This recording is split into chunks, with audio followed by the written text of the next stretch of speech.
Kraft presents The Great Gildersleeve. Yeah.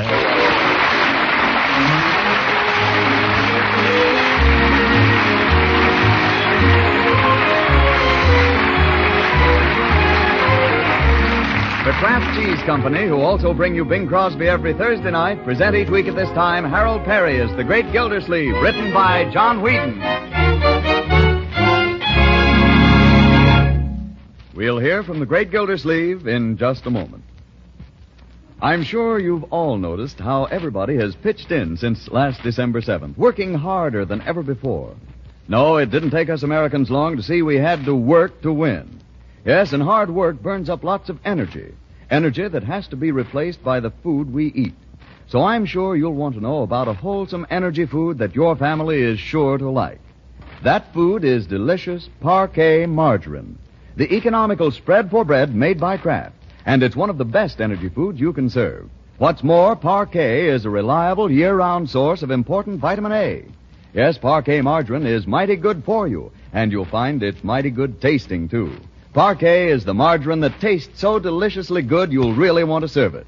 So tomorrow, ask your dealer for a pound or two of Parquet, P-A-R-K-A-Y. Parquet margarine made by Kraft.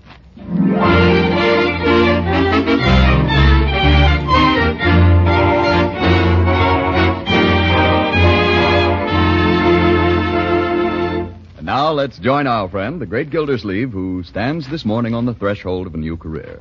He comes down to breakfast with a spring in his step and a light in his eye. For this is the day of his inauguration as Water Commissioner of Summerfield.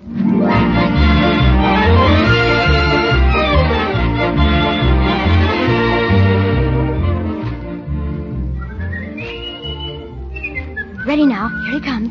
And don't forget to bow. Good morning, Commissioner. Oh, good morning, slaves. Marjorie, Leroy. Good morning, one and all. Leroy, pull out the commissioner's chair for him. Sure. Right this way, Commissioner. Thank you, my boy. Won't you sit down? No tricks now. No, sir. Well, there we are. What's this in front of my place? A nosegay? For your buttonhole. Oh, that was sweet of you, my dear. Or did Leroy pick these posies? Are you kidding? You better start right in, Uncle Mort. Bertie's making waffles. Waffles? Yes, sir. Coming right up. Oh, Bertie, you're psychic. Yes, I think I must be. The things that go on. What things, Bertie? Well, I dreamt a dream last night, Mr. Gildersleeve, and I sure wish you'd explain it. What was it, Bertie? Well, I dreamt there was a globe of the world, and then I saw Mr. Wilkie running around it like mad. Well, you've been reading the newspapers. Go on. And then I saw Miss Roosevelt, and she was running around the world, too. Yeah? What is it you don't understand, Bertie? Who is trying to catch who? Oh, Bertie. You're going to let the international situation ruin those waffles? Oh, my goodness. I spent a very interesting and profitable evening myself last night, children. How? Well, to prepare for my new post as water commissioner, I took the encyclopedia to bed with me. And do you know, I found some things in there I never even knew before. Oh, you probably just forgot them, Unc. What were you looking up, Uncle Mort? Water. Do you know, Marjorie, that 3/4 of the Earth's surface is covered with water? Really? I think you better drink your orange juice, Uncle Mort. The waffles are waiting. Yes, sir. 3/4 of the Earth's surface, water. What do you think of that? Too much water. There's no such thing as too much water. Water is very important. Did you ever stop to think, young man, where Columbus would have been without water? I don't know. Home in bed, I guess. He'd have been high and dry, and you and I wouldn't be here today. You won't get to the office today if you don't stop talking and eat, Commissioner. Oh, you're right, my dear.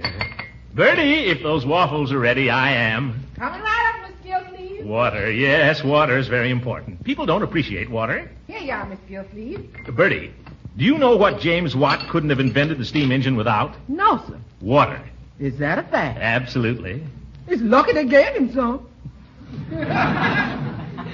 You know what I think, Commissioner? I think you got water on the brain. All right, you can laugh, young man, but water is one of the most important things in the world. Now, you take Robert Fulton, invented the steamboat, 1807. Couldn't have done it without water. DeWitt Clinton, Erie Canal, 1825, water. Ponce de Leon, the Fountain of Youth, water. Balboa, the Pacific, water. The Monitor and the Merrimack, water. Bertie, bring me some more water. Yes. Uncle Mort, I don't want to change the subject. Yeah? But can we have a weenie roast today? Who's we? Me and Piggy and the gang. We're going on a hike. Well, I guess so, if it's all right with Bertie. Gee, thanks, Unc. You picked kind of a hot day for a hike, though, didn't you? Well, we didn't know it was going to be so hot. You'd never think it was the middle of October, would you? Well, we usually get one late hot spell, my dear. And by the way, speaking of heat, do you know how many days a camel can go without water? Speaking of water, Uncle Mort, do you know what time it is? Oh, my goodness, I gotta be going. I can't be late the first day on the job. Don't forget your flowers, Uncle Mort. Huh? Here, let me put them in your buttonhole. Oh, thank you, my dear. Oh, and your tie's crooked. It is? There.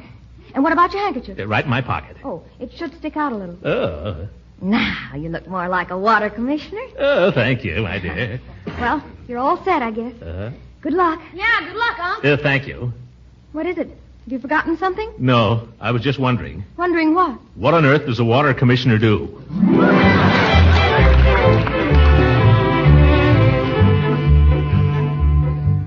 Goodbye, Uncle Mort. Yeah, goodbye, Marjorie. Oh, Throckmorton.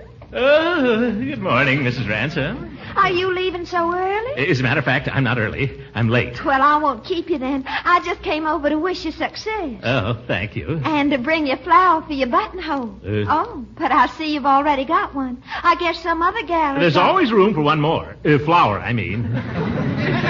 Oh. Well, I brought you a bachelor's button because you're such a dyed-in-the-wool bachelor. Well, I may be dyed in the wool, but I'm not dead yet. Yeah, I gotta go, Leela. I've gotta go. Oh, wait a minute, Throckmorton. Let me put this flower in your buttonhole. Oh, thank you.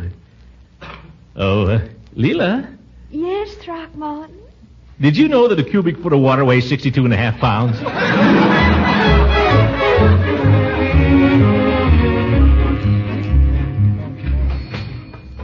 Oh, hello, Mr. Gildersleeve. Hello, Peavy. I'm in a hurry. Gotta get down to the office. I'd like some cigars. Well, I guess we can fix you up, Mr. Gildersleeve. You want the usual, I suppose. Yes, the perfectos. I'll take 3. How have you been? Well, to tell you the truth, Mr. Gildersleeve. Not so good, eh? Well, I'll tell you what to do. You want to drink more water? More water? Yes, everybody ought to drink more water. Half the troubles of this world would be eliminated, Peavy, if people drank more water. Well, no, I wouldn't say that. It's true. You could take all those medicines you've got there and pour them down the sewer for all the good they'll do you. Water, that's the thing. You ought to drink 10 or 12 glasses of it every day. Well, no, that's a lot of water. Best thing in the world for you. I'll tell you something, Peavy. Do you know that the human body is 90% water? Is that a fact? Absolutely. 90% water. Well, then I don't see why we should drink any more. I haven't got time to argue with you, Peavy. Those are the facts. You can take them or leave them. How much is that? 30 cents? And one is 31. Have you got a penny? Yeah, that darn penny. No, I haven't. I don't want to leave you with the impression that I have anything against water, Mr. Gildersleeve. I usually take some with every meal. So does Mrs. Peavy. It's all right, all right. Give me my change. I'm late now. You understand, it's just that I believe in moderation. Peavy, you'll die of moderation. Well, now, I wouldn't... Goodbye, Peavy. Goodbye, Mr. Gildersleeve.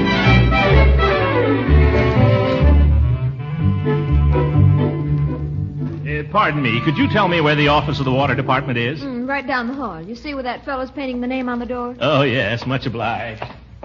Oh, and it's my name, too. Name on the door and everything. Water Department, Throckmorton P. Gildersleeve. Talking to me, son? No. I was just admiring your work.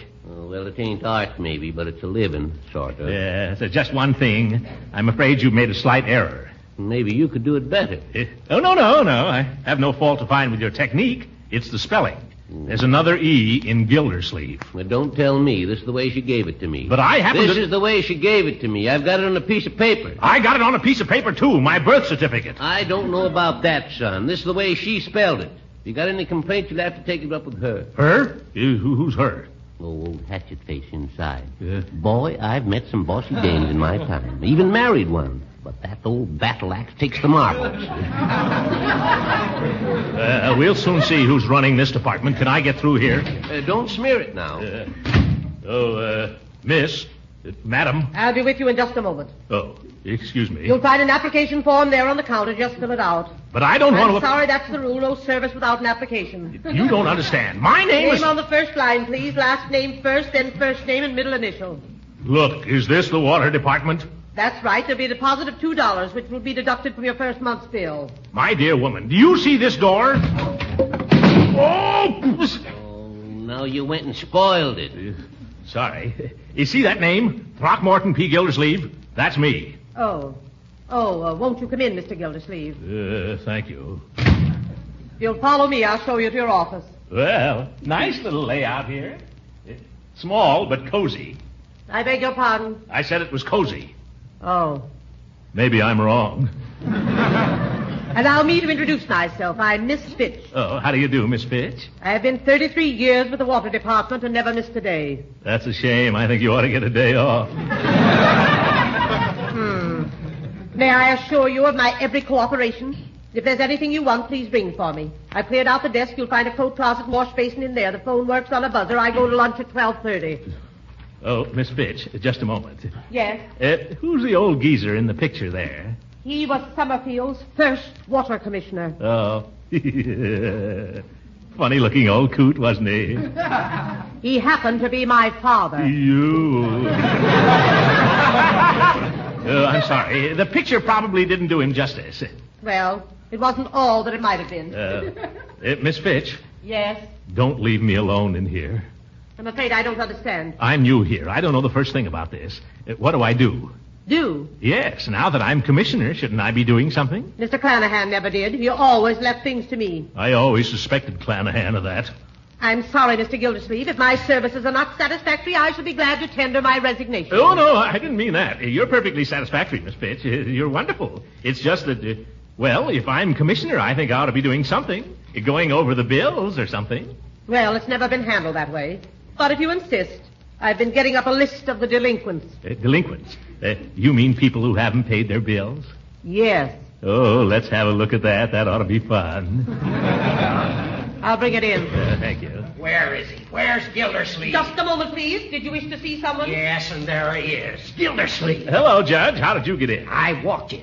Gildersleeve, I want an explanation. Judge, you've come to the right place. What do you want explained? We explain anything. I want to know why my water was turned off. Oh, well, we'll have to look into this.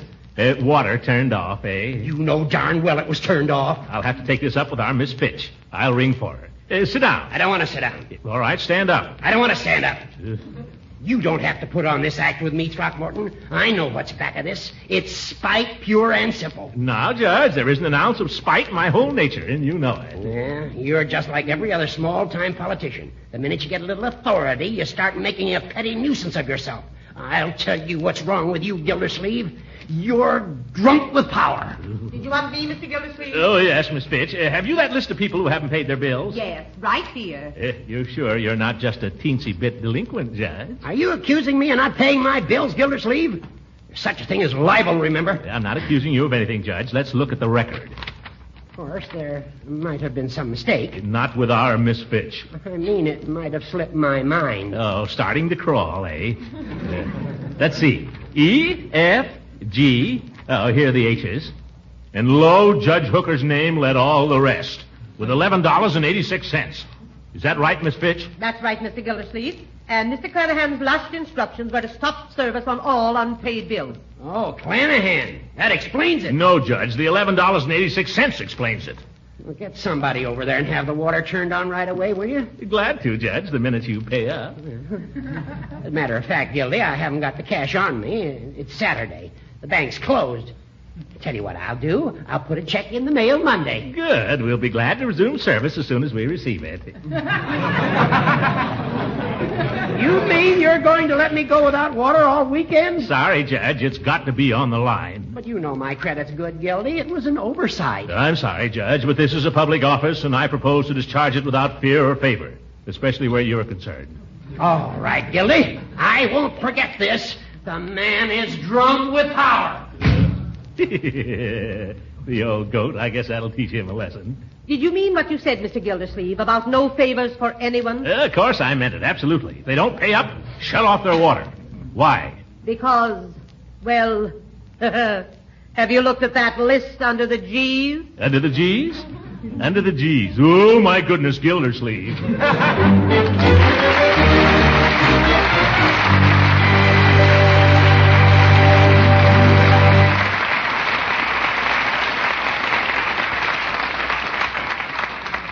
The Great Gildersleeve will be with us again in a few seconds. If your food budget has a way of getting out of line these days, don't despair. If you're resourceful, you'll find a good many foods that save you money, yet meet your requirements of flavor and nourishment, too. One of these economy foods, surely, is wholesome Parquet margarine, the delicious spread for bread made by Kraft. Using Parquet margarine is one economy your family is sure to approve. They'll really go for Parquet's delicate, appetizing flavor when you serve it as a spread for bread or rolls. They'll appreciate the extra flavor Parquet adds to baked and pan-fried foods. Besides, Parquet margarine is an economical source of important food elements. It's a wholesome, nourishing energy food, and every pound contains 9,000 units of important vitamin A. Yes, you can economize wisely when you use Parquet margarine.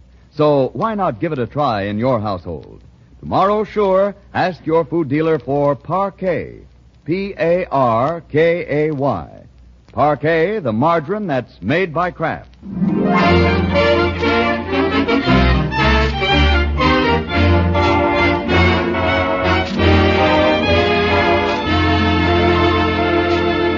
And now let's get back to the Great Gildersleeve. After a light lunch at the Idle Hour tea shop, he returns to the town hall ready to pitch in for a good afternoon's work. Well, don't you take Saturday afternoons off, Miss Fitch? Not when there's work to be done. That's the spirit I like to see. By George, I think you and I are going to get along. I'm glad you think so. You know, I was thinking during lunch, Miss Fitch, there's a lot of changes that ought to be made around here. They seem to have been started already. What do you mean? There are some people in your office. People? Women. Women? 2 of them. 2? They walked right in. They said they knew you. Well, I can't imagine. I don't know any women, do I? How about putting the desk over here? Well, how about kitty corner facing the door? What is this? Let's try it.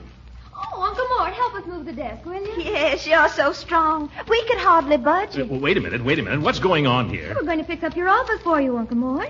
We've got it all planned. Yes, it needs a woman's touch, Throckmorton. It really does. Now, you take that portrait there. That's simply got to go. I mean, it's too ridiculous. Quiet. It's her father out there. No, my dear, if that portrait goes, I go. I'm not kidding. She'd throw me right out.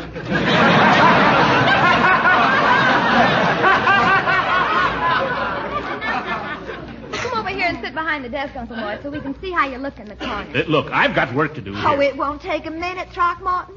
Come on now. That's a good boy. Yeah. Oh, I think he looks wonderful in the corner. Don't you, Marjorie?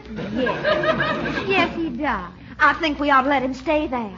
And now climb up on the desk, will you, Throckmorton, and hold this material up beside the window. Now, really, I've got work. Oh, now, it won't take but a jiffy. Marjorie and I shopped for this chintz all over town, didn't we, honey? That's right. Oh, I think it's just the smartest thing.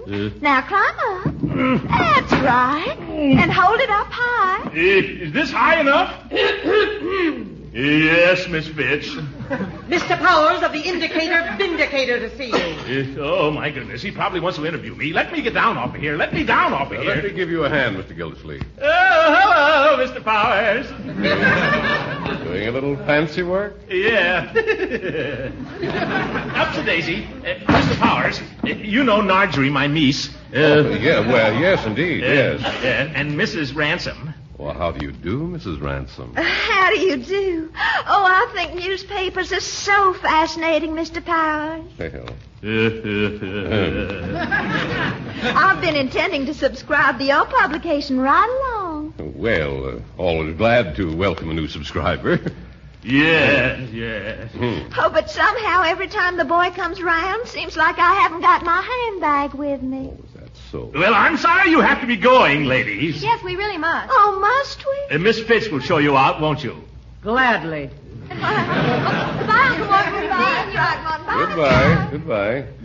That's a great girl, that niece of yours, Mr. Gildersleeve. She's got a lot of stuff on the ball. Yeah, she's a fine girl, Marjorie. Who's the, she's a friend of the family. Oh, I see. A friend of the family. Yes, neighbor of ours. Neighbor. Right next door. Mm-hmm. Well, I'll tell you what I dropped around for, Mr. Gildersleeve. Cigar? No, thanks. You don't mind if I... Oh, of course not. Go ahead. Here's a match. Thank you. I suppose you want an interview. Well, You've heard the old saying, Mr. Powers, a new broom sweeps clean. I propose to get rid of all the deadwood and inefficiency here and run this department without fear or favor for anybody. That's fine, Mr. Gildersleeve. I'm glad to hear that. But I came over here with something else in mind. Oh, what's that? Has it ever occurred to you, Mr. Gildersleeve, that the reservoir of this town offers a beautiful opportunity for sabotage? Sabotage? By George, I never thought of that. The state highway goes right by there, you know. Why, it'd be the easiest thing in the world to heave a dead cat out of a car or something. You bet it would. Yes, sir. I've been trying to get something done about guarding it. You know, only the other day, a man passed me on the street with a very suspicious face. It was about 5:30. I was coming home to dinner, and I don't know. He just looked suspicious, that's all. Is that so? Well, I finally got Charlie Gates interested. Charlie Gates? The chief of police. Oh. He's coming out to the reservoir with him this afternoon to look over the ground, and I thought if you weren't too busy, maybe you'd like to come along. I'll get my hat and be right with you. Miss Fitch, if anybody asks for me, I'll be out at the reservoir. Very well. On second thought, if anybody asks, don't tell them. It's a military secret.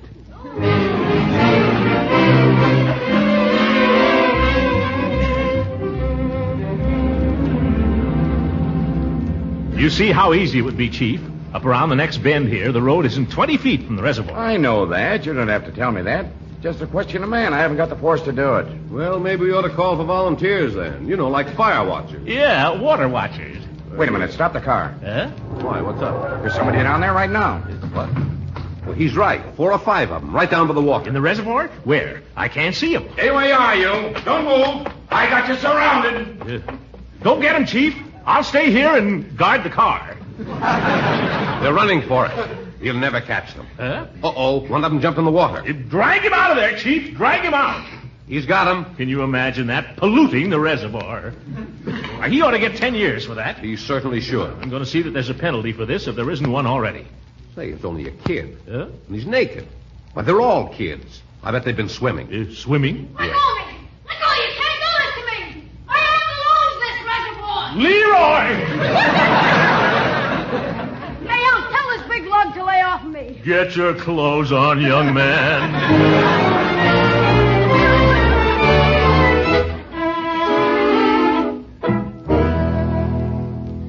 Uncle Mort, do you think they'll put me in jail? Will they? How will they? You're in jail, young man. This is the police station. This is what is known as the clink. I know, but will they lock me up? I can't say. The chief himself doesn't know yet. He's gone to look up the law. But you deserve to be locked up. Oh, gee, it wasn't my fault, Unc. They dared me to, the other kids. They said I was scared. That's no excuse, and you know it. Yeah, I know it. People drink that water. Do you realize that? Do you? Yeah? Well, why'd you do it then? Guess I just didn't think. I guess you didn't. You ought to know better than to go into the water at this time of the year anyway. It's a wonder you didn't freeze. I did. That's why they dared me. Well, dare or no dare, young man, this is a very serious offense. It's terrible. I just don't see how you could do such a thing to me. My first day in office, too. What'll people think? My own nephew. What'll the newspaper say? I'm sorry, Unc. I don't know why I did it. I guess I'm just no good. Oh, now, Leroy. They ought to lock me up. They ought to... Hey, Unc, they can't give me the chair. No, Leroy, it's not a capital offense. But it's pretty bad. Particularly in wartime. You mean they might stand me up and... Now, calm down, young man, calm down. I'm afraid I'm going to have to hold him for the juvenile court, Mr. Gildersleeve. The penalty for that seems to be $25 fine, 30 days in jail, or both. Both? That's ridiculous. After all, it was nothing but a boyish prank. Yeah, that's all it was, a boyish prank. Quiet, Leroy, quiet. I'm sorry, Mr. Gildersleeve. I don't make the laws here. I just carry them out. Of course, you're quite right, Gates. Well, when does the juvenile court open? Well, as a matter of fact, we haven't any juvenile court. Judge Hooker hears the juvenile cases, and he doesn't sit till Monday. Judge Hooker? Well, yeah, I know him well. Sure. We know him well. Quiet, Leroy. Judge Hooker is one of my best friends, Chief. I'll get him right down here. May I use your telephone? Right there on the desk. Thank you. Judge Hooker, the old goat. I'll get this thing straightened out right away. Yeah. Hello, Judge. This is Gildy, your little chum. How you been? How's your golf game? Say, I'll bet you're shooting down those low 70s now, you old son of a gun. Judge, By the way, before I forget, we're in a little trouble down here. I wonder if you could run down for a minute. At the police station. No, it's nothing at all. Just a little boyish prank. But, Judge, have a heart. You wouldn't let him hold him here all weekend. No, it's Leroy, not me. Thanks, Judge. You'll go.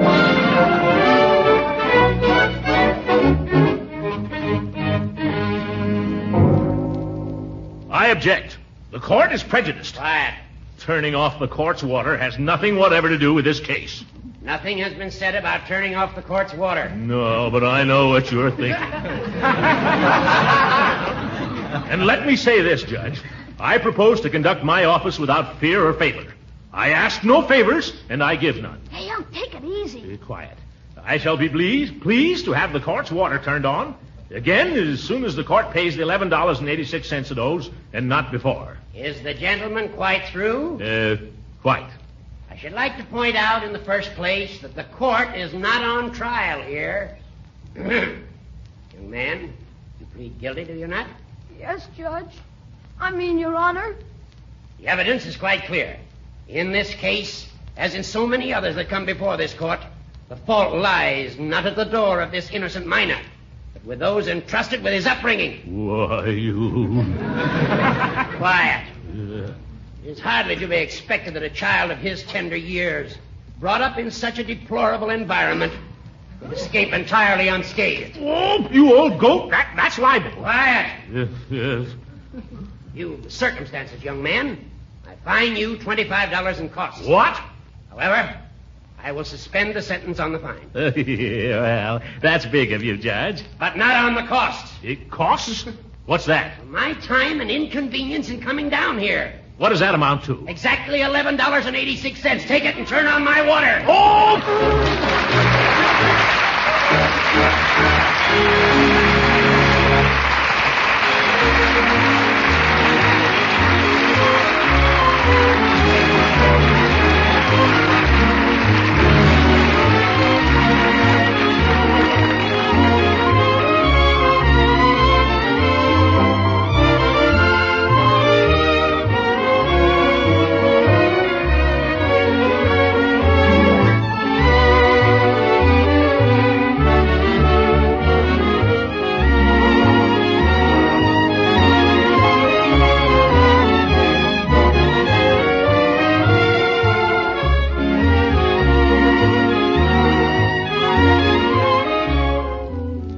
Dear Diary, I'm going to have to do something about Leroy. I've noticed that he's been getting awfully fresh lately. But today he broke the law. I wonder if maybe Judge Hooker was right. Perhaps I haven't spent enough time with the boy. Perhaps I ought to get to know him better. There's only one thing. If I knew him any better, could I stand him at all? Good night, everybody.